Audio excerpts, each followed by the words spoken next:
Hello everyone, आप सभी का स्वागत है हमारी एक नई वीडियो में, जहां पर मैं आपको आरबीआई और सेबी कुछ नए रूल्स लेकर आए हैं, क्लासिफिकेशन के रूल, जहां पर एफपीआई अब एफडीआई में कन्वर्ट हो सकता है या रीक्लासिफाई हो सकता है।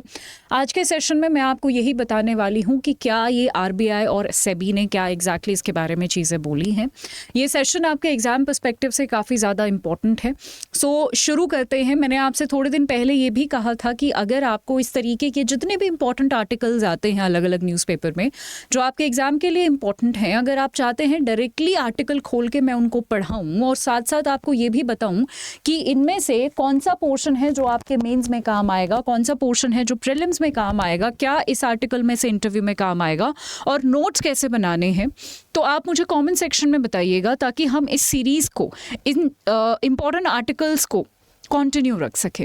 शुरू करते हैं। हेलो एवरीवन, मेरा नाम पिंकी है। मैं आप सभी का बहुत बहुत स्वागत करती हूँ अड्डा 24/7 रेगुलेटरी बॉडीज़ के इस यूट्यूब चैनल पर। आज बेहद ज़रूरी टॉपिक हम करने वाले हैं एफपीआई फॉरेन पोर्टफोलियो इन्वेस्टमेंट को रीक्लासिफाई करना एफडीआई में। इसका क्या मतलब है, ये समझने से पहले ये जो दो शब्द हैं एफपीआई और एफडीआई, इनको समझना बड़ा ज़रूरी है। शुरू करते हैं। बहुत ही आसान भाषा में आपको समझाने वाली हूँ। यहाँ पर देखिएगा, एफडीआई और एफपीआई, इनमें पहले सिमिलैरिटीज़ समझते हैं, फिर उसके बाद डिफरेंसेस समझेंगे। सिमिलैरिटी है फॉरेन, आप फुल फॉर्म देखेंगे तो सिमिलैरिटी पता चल जाएगी, फॉरेन और इन्वेस्टमेंट। यहां पर भी एफ का मतलब होता है फॉरेन, आई का मतलब होता है इन्वेस्टमेंट, यानी विदेशी निवेश। विदेश से निवेश आ रहा है, हमारे देश में आ रहा है। ये किसी और देश में भी हो सकता है, ज़रूरी थोड़ी ना कि एफडीआई हमारे देश में आता हो।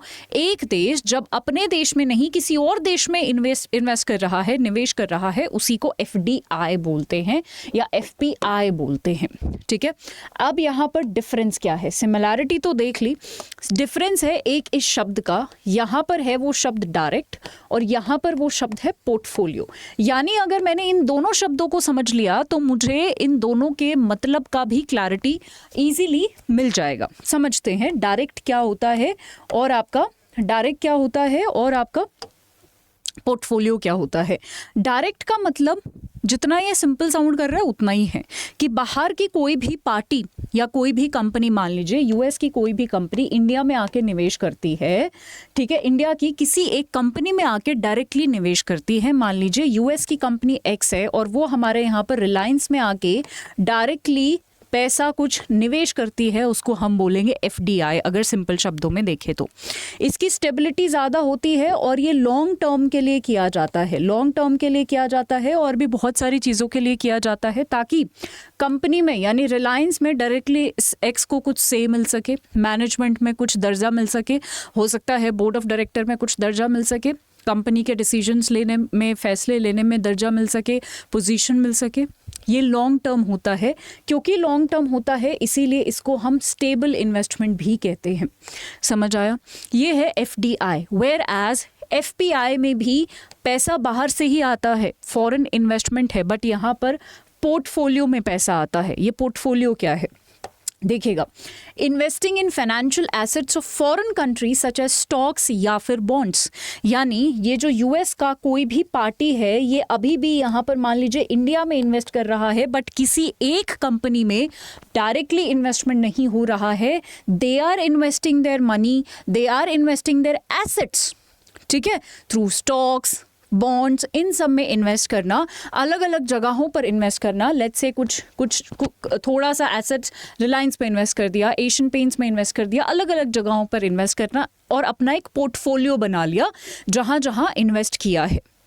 ठीक है, मान लीजिए अगेन इसी एक्स पार्टी को लग रहा है कि अभी पर्टिकुलर एक्स वाई जेड में अलग अलग 3 कंपनी में या अलग अलग 3 जगहों पर इंडिया में फ़ायदा है, वो अलग अलग जगहों पर इन्वेस्ट करेगा, अपना जो भी मुनाफा होगा, जो भी प्रॉफिट होगा, उसको लेके अपने देश में चला जाएगा। Simple as that.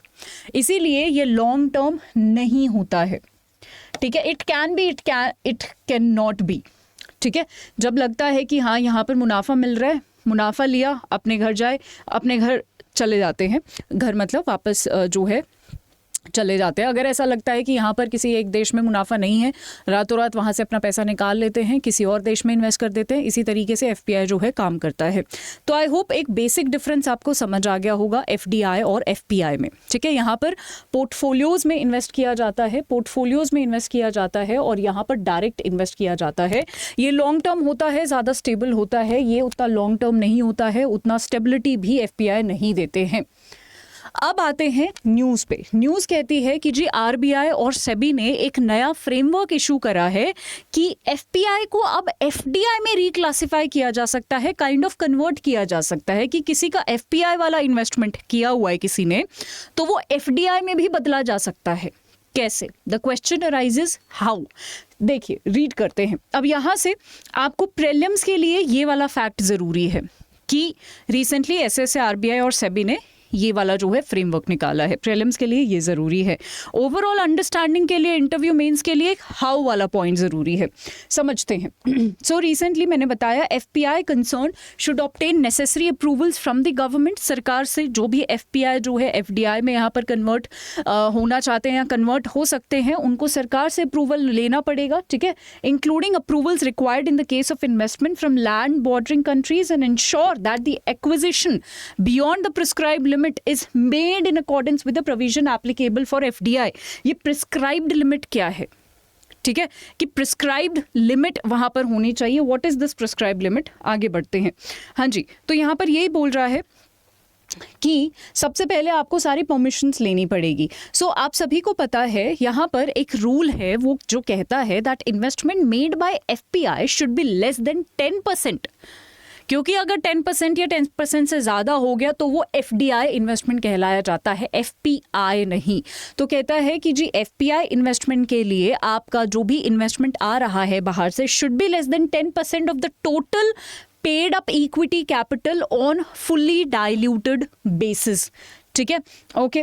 Any FPI, कोई भी एफपीआई जो investing in breach of the prescribed limit should have the option of divesting their holding और reclassify such holding as FDI. यानी अगर कोई भी एफपीआई 10% से ज़्यादा इन्वेस्ट कर रहा है, उसके पास एक ऑप्शन होना चाहिए कि एफपीआई की जगह उसको एफडीआई में रिक्लासिफाई करने का। ठीक है, within 5 trading days from the date of settlement of the trades causing the breach, ऐसा आरबीआई ने बोला है। यानी basically it is that prescribed limit, it is all about this prescribed limit. ये जो 10% की लिमिट है, इससे ज़्यादा अगर आपने इन्वेस्ट करा हुआ है, सिंपल सा पॉइंट है, इससे 10% जब 10% या उससे ज़्यादा हम इन्वेस्ट करते हैं तो उसको एफडीआई ही बोलते हैं। ये वही बोल रहा है कि जी जनरली एफपीआई में आप 10% से कम इन्वेस्ट कर रहे हो, बट अगर आपने ज़्यादा किया हुआ है तो उस एफपीआई को हम एफडीआई बोलना शुरू कर देंगे। सिंपल एज दैट, और ज़्यादा कुछ नहीं है इस न्यूज़ में। ठीक है, सो यही जो है यहाँ पर बार बार जो है लिखा हुआ है। ठीक है जी, सो यही जो है यहाँ पर मेंशन है जो आपको समझना था। I have read this article, पूरा मैंने इसको जो है पढ़ा है। इससे ज़्यादा कुछ यहाँ पर जो है नहीं है जो मुझे आपको बताना हो या आपके एग्जाम में जो है आ सके। ठीक है, चलिए अब क्योंकि आरबीआई की बात कर रहे हैं, सेबी की बात कर रहे हैं, मैं आप सभी को बताना चाहती हूँ कि अगर आप इस चैनल, हाँ जी, अगर आप किसी भी बैंकिंग एग्जाम की तैयारी कर रहे हैं तो आपको अड्डा 24/7 का एप्लीकेशन ज़रूर डाउनलोड कर लेना चाहिए। और लेट्स से आप आरबीआई की तैयारी कर रहे हो और आरबीआई ग्रेड बी 2025 टारगेट करना चाहते हो, तो उसका जो हमारा बैच है वो शुरू होने वाला है, मतलब 2025 के लिए ऑलरेडी शुरू हो चुका है 6 नवंबर को। मेरी इसमें क्लासेस जल्द ही शुरू होने वाली हैं 18 तारीख को। आप इसमें एनरोल कर सकते हैं यूजिंग द कोड Y674। ये स्पेशल कोड यूज़ कीजिएगा जिससे आपको मैक्सिमम डिस्काउंट मिल जाए। और इसी तरीके के टॉपिक्स जो हैं मैं लेकर आती रहूँगी, जहाँ से आर्टिकल्स भी पढ़ेंगे। सो यहाँ पर सिर्फ आप 2 लाइन में इस पूरे आर्टिकल को समराइज़ कर सकते हैं। 1 इज़ 10% प्रिस्क्राइब लिमिट वाला पॉइंट लिख लेना, और दूसरा आरबीआई और सेबी ने ये नोटिफाई किया है कि रिक्लासिफाई हो सकते हैं अब एफपीआई इनटू एफडीआई। सिर्फ ये 2 लाइन लिखो, इस पूरे आर्टिकल का निचोड़ है वो, इससे ज़्यादा आपको कुछ नहीं लिखना है।